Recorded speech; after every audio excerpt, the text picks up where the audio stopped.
আজরাইল যখন আপনার মায়ের মাথার কাছে দাঁড়িয়ে আছে গো নবী,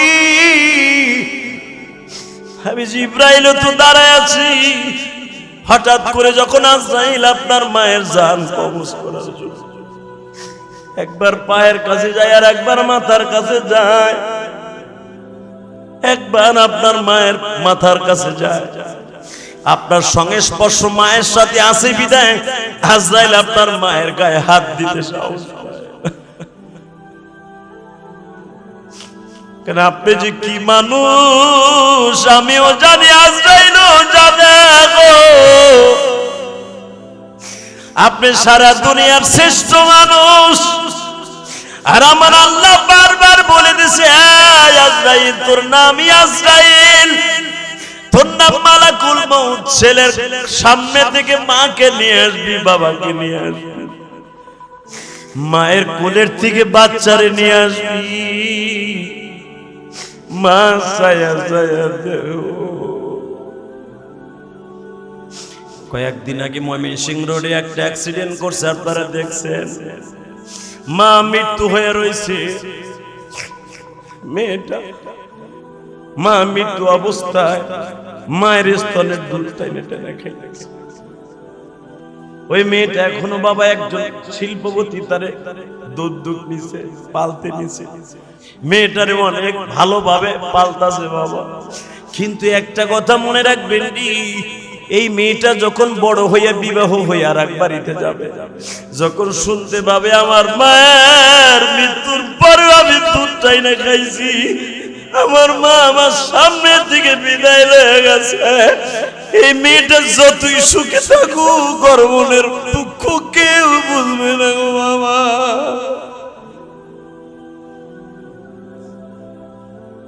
নবীরে যখন বললেন, নবীজি আজরাইল আপনার মায়ের জান কবজ করবে, আল্লাহর কাছে সঙ্গে সঙ্গে আজরাইলের সাথে কথা হচ্ছে, আজরাইল রে আমেনার জানটা লয়ে যা, আমেনার জান কবজ কর, আমেনার জানটা রেশমি রুমালের মধ্যে লয়ে এলো। কিন্তু খবরদার আবার নবীর খাতিরে যেন তার মায়ের কোনো কষ্ট না হয়। আপনাদের প্রশ্ন আসতে পারে, আমার নবীর মা বাবা তো মুশরিক অবস্থায় সমস্ত ইমামের একই মত মারা গেছে, কিন্তু মনে রাখবেন গো বাবা, নবীর মা বাবা যদিও তখন মুশরিকের খাতায় নাম ছিল, কিন্তু হুজুরের মা বাবা কোনোদিন শিরক করে নাই, কোনোদিন পুতুল পূজা করে নাই। এই জন্য আল্লাহ রাব্বুল আলামিন নবুয়তির পরে মদিনায় যাওয়ার পরে আল্লাহর নবীর সামনে তার মা বাবাকে কালেমা পড়াইছে। আরো জোরে কর।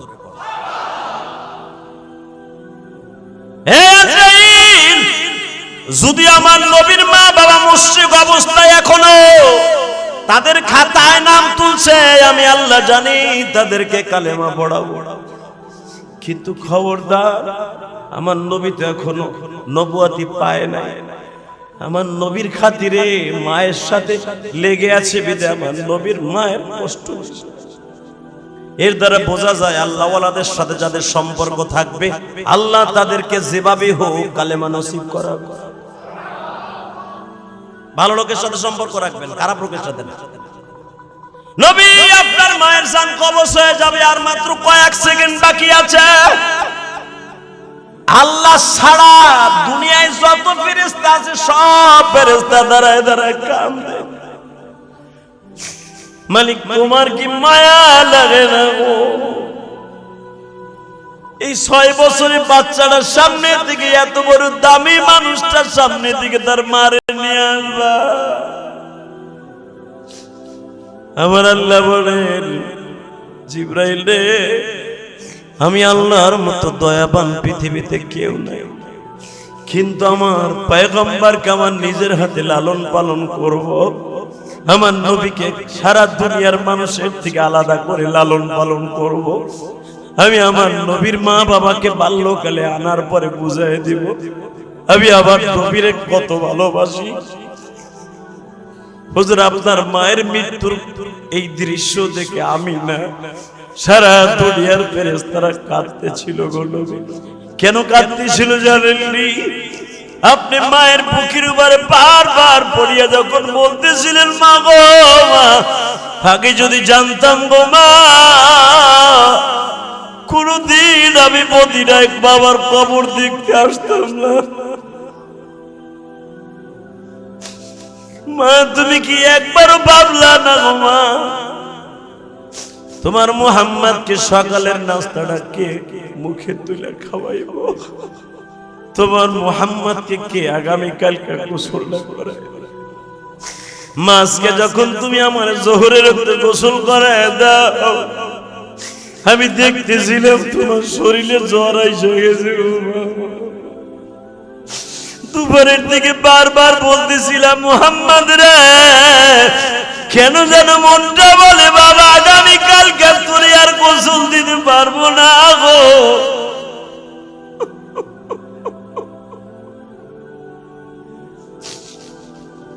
বাবা মুহাম্মদ রে,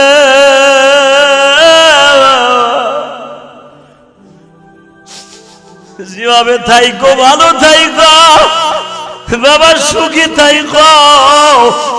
মায়ের ডাক ডাকিয়া যদি তৃপ্তি মিটাইতে চাও, এই যে আমার বান্ধবী, তোমার জন্মের আগের থেকে তোমার এই মাটা বান্ধবী, এই যে উম্মে আইমান দাসীরে রাইখা গেলাম রে মুহাম্মদ, মায়ের তৃষ্ণা যদি মিটাইতে চাও, উম্মে আইমানকে মা করে ডাইকো।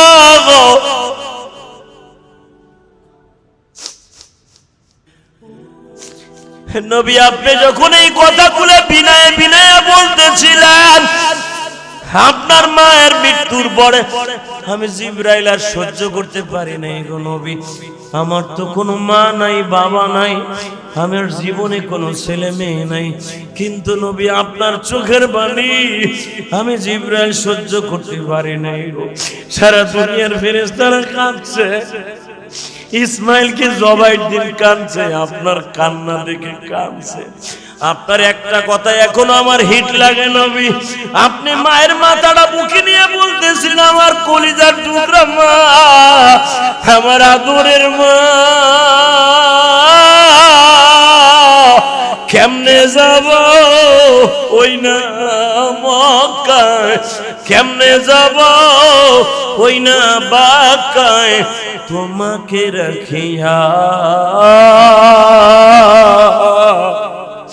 কেমনে থাকবা একা একা কবরে ঘুমায়,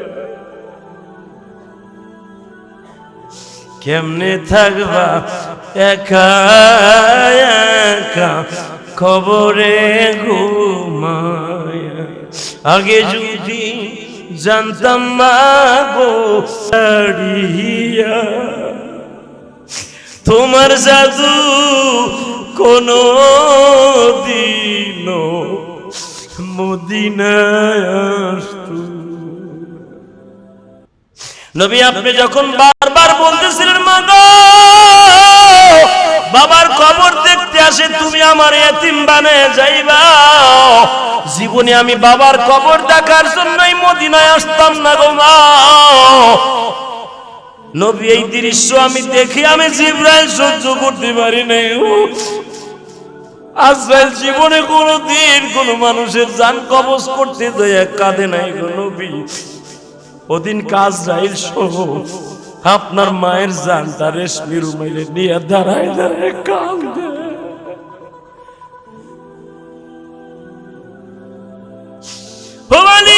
এই দায়িত্ব যদি আমার না দিতাম, এই মুহাম্মাদের দৃশ্য দেখে আমার কান্না লাগতো না। আমার আল্লাহ বলে, আজরাইল এই দৃশ্য দেখে তুই কান্দোস, মনে রাখবি আমার নবীর এই কথাগুলো শুনে যারা জীবনে একবার কাঁদবে, এই কান্দনা উম্মাত গুলো কোনদিন জাহান্নামের আগুনে জ্বলবে না। আমি এই জন্য এই দৃশ্যটা রাইখা দিলাম, এতিম নবীর কথা শুনিয়া যাদের চোখের পানি ধরে রাখতে পারবে না, ওয়ালা সাওফা ইউতিকা রাব্বুকা ফাতারদা।